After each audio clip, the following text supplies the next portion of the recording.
Dear friends, dear lovers of astrology, here's another video. And this time it's about the upcoming new moon in the sign of Scorpio, as it's going to be very intense. You know that a new moon is always a good sign for a new beginning. And when we look at the period from the super full moon we had on November 5th in the sign of Taurus to this new moon, which will be very intense, considering that in addition to the sun and moon, which will be in conjunction at the 28th degree of Scorpio, this conjunction also includes the return of retrograde Mercury into Scorpio on the 19th of November, as well as Lilith in Scorpio. So we'll have a stellium of planets in the sign of Scorpio.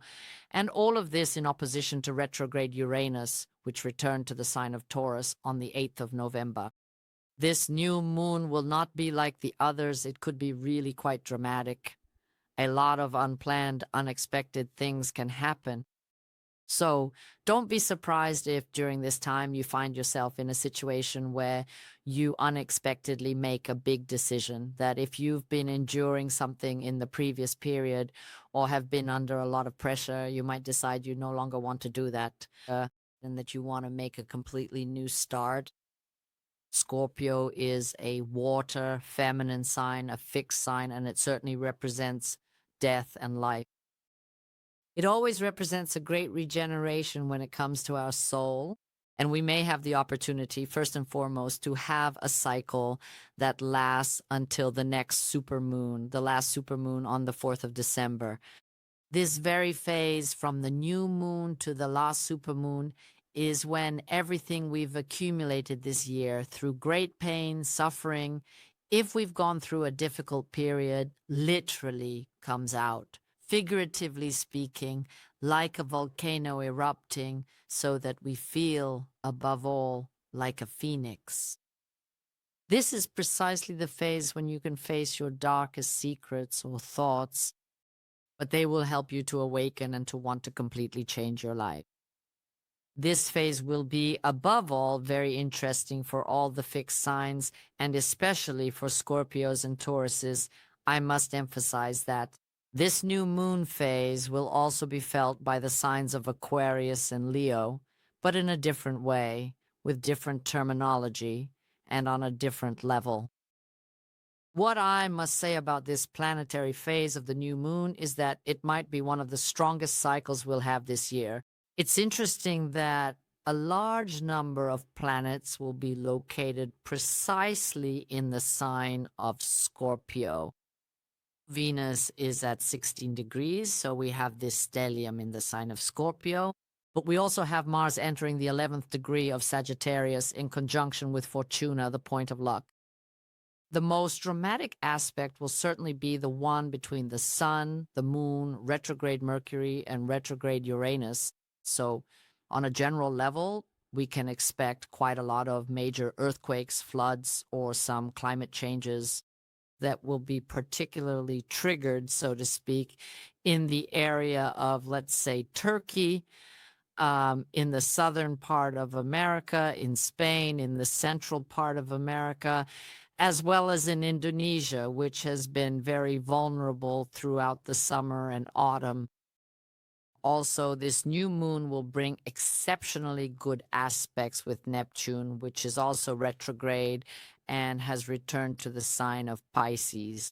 And this new moon can trigger a strong intuition, premonitions, and very powerful dreams that you should pay attention to. And this power, let's say, will be especially felt by the signs of Cancer and Pisces. Considering the moon will be in opposition to retrograde Uranus, this can bring a lot of stress and tension. If something is happening to you that you simply can't hide, you might want to talk about it or force the truth out. However, this is where the energies of stubbornness, of doing things your own way, of not listening to advice, and of impulsive statements mix. This is precisely because of the return of retrograde Mercury to the sign of Scorpio. Some secrets may also be revealed that won't be pleasant and could cause a sudden break in either business or emotional relationships. Also, it is important to specifically mention that the new moon, according to European time, takes effect at exactly 7:48 in the morning, and the moon's transition into the sign of Sagittarius happens at 11:27, when we will feel a much more optimistic and lighter energy. During the new moon, we will have two very significant aspects. One is that the Sun and retrograde Mercury will be in Kazimi, or in conjunction. So, some messages from the universe will be extremely strong, and this is something that Leos, Cancers, Geminis, and Virgos should especially pay attention to. You will have the opportunity to correct something with this new moon, something that hasn't been working for years or months, and to receive some significant news that will give you a boost of self-confidence, regardless of what is currently happening. And what's very interesting is that during this new moon, we also have a sextile between retrograde Uranus and retrograde Neptune, which is an aspect of spiritual transformation that will be very important for our planet and for humanity.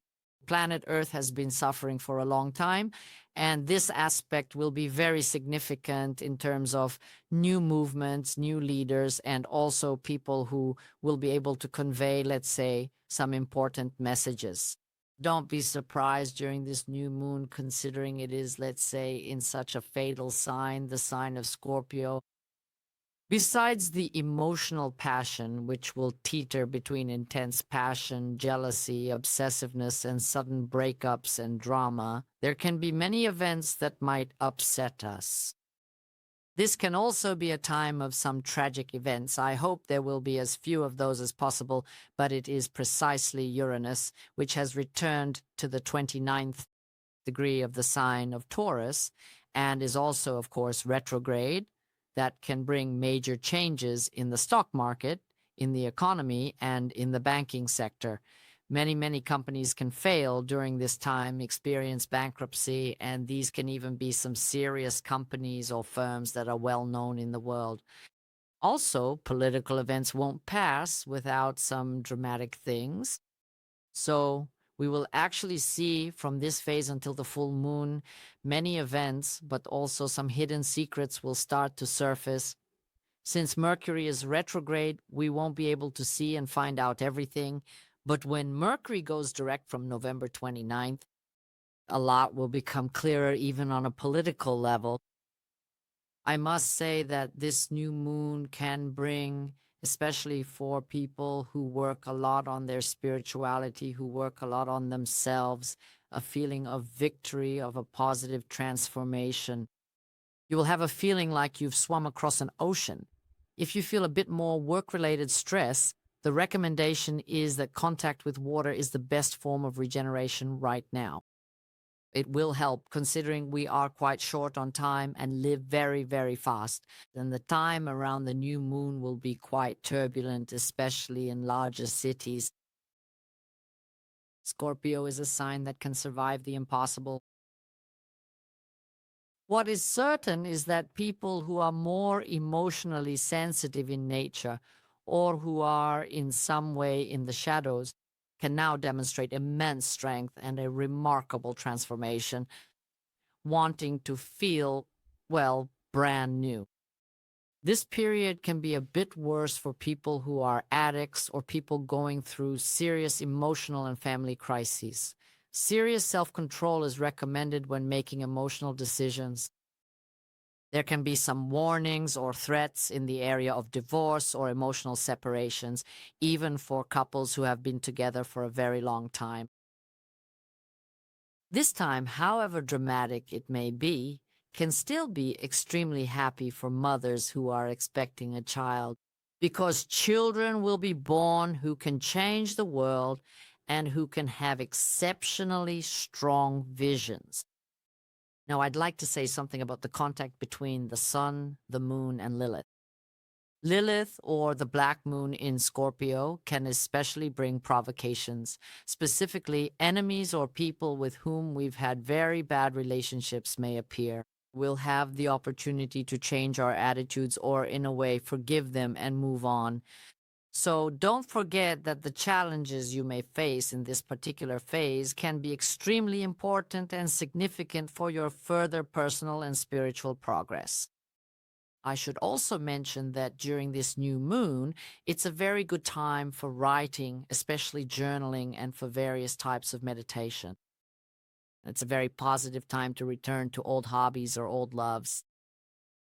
It can also be a time when you'll see exactly who loves you, who wants to be with you, who has a strong connection with you, and who will be the first to help when you have a problem. And that is something to appreciate and be grateful for during this period. This one of the more significant aspects during the new moon, which will happen on November 19th, is the return of retrograde Mercury to the sign of Scorpio. Let me mention that Mercury is retrograde until November 29th, and from December 11th, it will again move directly into the sign of Sagittarius. The time of retrograde Mercury in the sign of Scorpio can be precisely when everything bad comes to the surface, when we can have the depth to face our biggest challenges, and when it's very necessary to follow our instincts, or, so to speak, our senses for those who have them. Mercury will immediately form an opposition with retrograde Uranus, but we also have a trine with retrograde Neptune.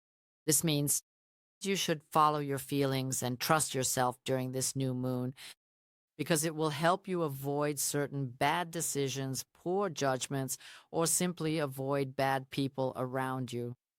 This is not a time to make hasty decisions because retrograde Mercury in opposition with retrograde Uranus can bring about rashness and haste that might cost you financially or cause the end of a relationship that shouldn't have happened. This is very important and significant information to take in. This time, just before the new moon, also brings a heightened sense of sensitivity related to air traffic, such as unexpected delays or airplane malfunctions, because Uranus is the planet that represents aviation, and there can also be a significant increase in problems with electricity and electrical installations, because Uranus as a planet rules electricity. There won't be unusual changes of plans, but we are already in the period of the last Mercury retrograde of this year. So I truly believe that you've prepared for it and you can really feel that you have to adapt to these changes. What you should definitely avoid are making hasty decisions, stubbornness, vindictiveness, and so on, because all of that can bring a lot of unpleasantness and discomfort.